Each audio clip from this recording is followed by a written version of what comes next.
Sa Gun for Hire Group, Dakbayan sa Sugbo, nasikop dito sa lungsod sa Madridejos sa isla sa Bantayan. Ryan Sorote, Suginlimi. Duga nang ipagita sa kapulisan ang giingong drug lord ug leader sa notorious nga Gun for Hire Group nga si Harold Diquitos, nga taga Villa Gonzalo 2 sa Barangay Tejero, Dakbayan sa Sugbo. Pinasikat sa warrant of arrest tungod sa pagpayihot og ginadaling drugas nga giluwatan ni RTC Judge Enriqueta Villarmino niadtong Enero. Hingpit siyang nasikop sa mga sakop sa Cebu City Intelligence Branch uban ng Madridejos Police kagahapon sa Barangay Pili sa lungsod sa Madridejos, isla sa Bantayan. Gawas ni Diquitos, nasikop sab ang giingong mga sakop ni ini nga silang John Isconon, Joseph Marata o Jose Chu. Nakuhagikan kanila ang kalibre 38 na snub nose, 357 revolver o kining talagsaong Calver 35 micro Ingram na dunay mga bala. Doon say pinutos sa nilikit nga marijuana.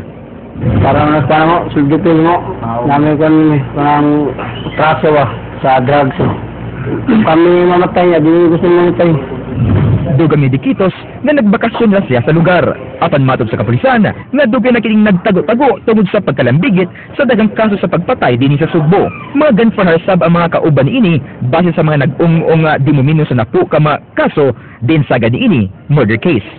Itong series nila nga from April 1, 3, and 9, April 3 and 9, 2014, moto ang kwan, kung latest nila nga ito na ilang involved, mga incidents further. Ryan Sorote, News 5. Subay sa maong balita, gilauman nga menos ang krimen sa Dakbayan sa Sugbo, lakip na ang pagkatap sa ginadiling druga sa Barangay Tejero, human nasikop si Harold Diquitos ug laing tulo ka mga kauban. Andrea Patenia, Suginlimi. Matod sa hepe sa Cebu City Intelligence Branch, si Diquitos mao'y responsable sa mga kaso sa pagpamusil sa syudad sugod ni atong April 1, 2012. Aduna sab siya laing kaso sa pagpamusil ni atong July 6, 2013, ug karong tuiga, upat ka kaso ang gilambigit ni ini ni atong Pebrero 13, Pebrero 20, Abril 3 ug Abril 9. Nakadunggab sab kuno kini ni atong July 4, 2012. Siguro, muna na yung behavior, yung attitude. Ingon pa niya, mga atol daw siya, hindi ka... ang ingon po sa mga residente, sige niya po sa pabuto mga tadlaw. Family business sab kuno sa mga Diquitos sa sitio Villa Gonzalo ang pagpamaligya og drogas. Na dakpa na katong mga iyang amahan, iyang mga suon, ug iyang tiyo. So, si Harold na ang take over. Sa tactical interrogation kang Diquitos, miangkon kini sa pagpamusil sa usa ka 17 anyos nga lalaking si Paul Aguito ni adtong Abril 9 kay utangan kini niya. Apan sa interview kaganiha, kadtong insidente lang sa pagpamusil ni adtong Pebrero 20 ang giangkon niini. Hinuon iyang gitug-an nga mamaligya siya droga. Atong last na kun ba, kung February 20. Birahan daw ka ito nila, ilang nakupat yung dato. Kaya kabantay mo. Nasayran nga nadakpan na si Diquitos niya itong 2011 tungod sa illegal drugs ug illegal firearms ug nahibong ang kapulisan kung nganong nakapiyansa kini nga non-bailable man unsa ang kasong iyang giatubang. Kung nakal mo to, na gusto mo sa attorney may nakabawa to. Kung ano nakapiyansa ka? Laing gisuta sa kapulisan kung aduna pa bay laing mga menor de edad nga gitrain si Diquitos pagka gun for hire. Nasayran nga kahadlukan ng ilang grupo nga mailhan pinaagi sa ilang terno nga patik ug pagkapangag.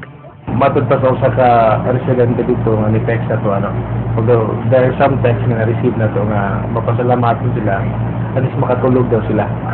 Andrea Patenia, News 5. Mga barangay tanod, garbage collectors o garbage truck drivers sa mga barangay sa Dakbayan sa Sugbo mao ang nag-una sa listahan sa paggamit og gidili nga drogas. Kaganiha laing nga surprise drug test gihimo sa COSAP sa mga empleyado sa barangay Santa Cruz. Ryan Sorote, Suginlimi. Nagtuo ang 45 ka mga kawani sa Barangay Santa Cruz, Dakbayan sa Sugbo nga magpa-picture mag-meeting lang sila karong adlaw. Apan nakugang na lang sila dihang gi-anunsyo na ipaubos silang tanan sa usa ka surprise drug test sa Cebu City Office for Substance Abuse Prevention kung COSAP. Upat ka mga kawani sa barangay ang nagpositibo. Tulo ni ini mga driver sa barangay samtang usa tanod. Wa magdaong sa Santa Cruz Captain Elois Maricasim nga moabot sa upat ang magpositibo sa iyang mga sakop. And muna, katong mga gamit, among talag chance, pa-undergo na mo rehab, katong mga badlungon, katong sama sa giingon ng mga dunot, kay mga dunot ang tanan, kung di nato sila taktakon. Sa 22 ka mga barangay nga kipaubos sa test sa COSAP, di mo minus sa 80 ka mga barangay employees positibo sa paggamit og drogas. Sagad sa mga napalgan nga migamit og drogas, mga tanod, ikaduha ang mga garbage collector ug ikatulo ang mga drivers sa mga truck sa basura.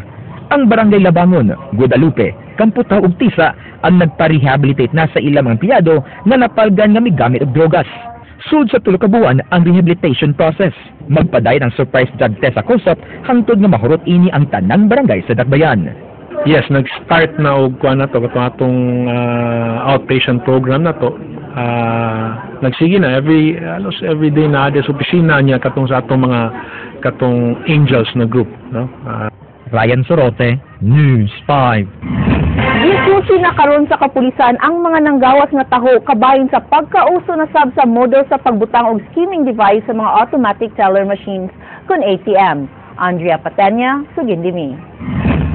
Wa pa makadawat og formal nga reklamo ang Cebu City Intelligence Branch kabahin sa daotang modus sa ATMs apan mupaygayon sila og profiling sa mga suspect sa maong modus nga nadakpan na kaniadto og nakapiyansa.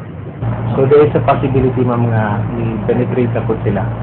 But we cannot discount the possibility either nga lain na po yung personality but somehow managibaksak lang nato ang cases. Sa tiiya kuno sa mga suspect kaniadto, mao ang pagbutang og device nga maka-duplicate sa impormasyon sa ATM card sa usa ka bank user aron maka-withdraw dayon kini sa account sa ilang biktima. Tukion sa regular meeting sa Cebu Bankers Club ang maong issue kabahin sa pagkabanhaw sa maong modus. Gani dunay pahimangno sa publiko ang panghost sa maong grupo aron malikayan nga mabiktima sa gihulagway nilang dakong sindikato. Pahimangno karon sa Cebu Bankers Club ngadto sa publiko nga pilion kadtong mga ATM nga adunay mga gwardya ug well-lighted kun hayag ang palibot. Kung mabantayan gani nga adunay mga kadudahang tao nga naniid kanila, mas maayong di na lang dayunon ang pag-withdraw. Kung mugamit ang among mga clients sa ATM machine, tanaw nila og naabay object nga nakabutang diha sa permiro kanang butanganan sa ilang card kanang saksakana, no? They have to watch out for unusual objects there. Natanaw nila na gipagdaay na naglihok or na kanang medyo katangtangon, no? So di na lang sila mugamit. I-report sa dayon sa bank management ang mga malfunctions sama sa kasinatian mismo ni Santander, di inahibong na lang kini nga nausab na ang password sa iyang ATM. Ako ma'am no, withdraw. So, dili na ko sa akong na-enablean nga PIN number, dili na mao. So, pag ipatawag ko sa branch manager, makundi usab na po. Angay sa bampingan ug maayo ang password, pinaagi sa pagtabon gamit ang kamot matag encode ni ini. Very important yung kaayo nga you do not put your PIN numbers nga sa asa lang ay uban manggod nga ilang ibutang sa luyo ang ilang PIN number o para di nila makalimtan. Unya mas maayo sad nga ilang gamiton nga codes kanang dili usually manggod ang uban mo gamit sa ilang birthday, mo gamit sa ilang anniversary. Aron di na sa magbalik-balik sa maong modus ang mga suspect kung madakpan pag-usab, muumulog proposition ng Cebu Bankers Club na patasan ang ilang silot. Sa laing bahin, plano karon sa Cebu Bankers Club ug sa kapulisan na muumulog Task Force Metro Cebu diin mahimo ng centralized ang alarm system sa mga bangko sa Sugbo. Andrea Patenia, News 5.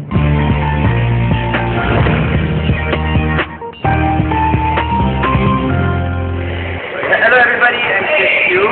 And lalo na sa mga kabataan, I'd like to congratulate all of you guys for taking an active role pagdating sa nation building, lalo na climate change, no? And para lalo kayong maging involved. There's a concrete way to take part in building our nation. One way to join this, yung Takbuhan ng sa Kalikasan, which will be held on April 27 sa Cebu po yan. And after that, there will be a 5-day conference that will tackle a lot of topics that pertain to climate change. So, April 30 naman po yan. And that will also be held in Cebu.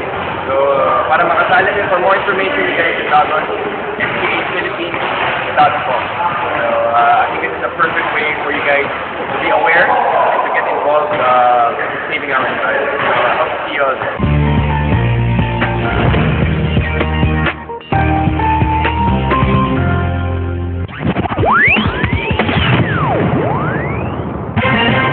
Nagtuo ang mga nasunugan sa City Warwick Barracks sa Barangay Ermita nga gituyo og sunog ang ilang mga balay niadtong Enero ug ang mga balay sa Barangay Loriga San Miguel niadtong miaging buwan.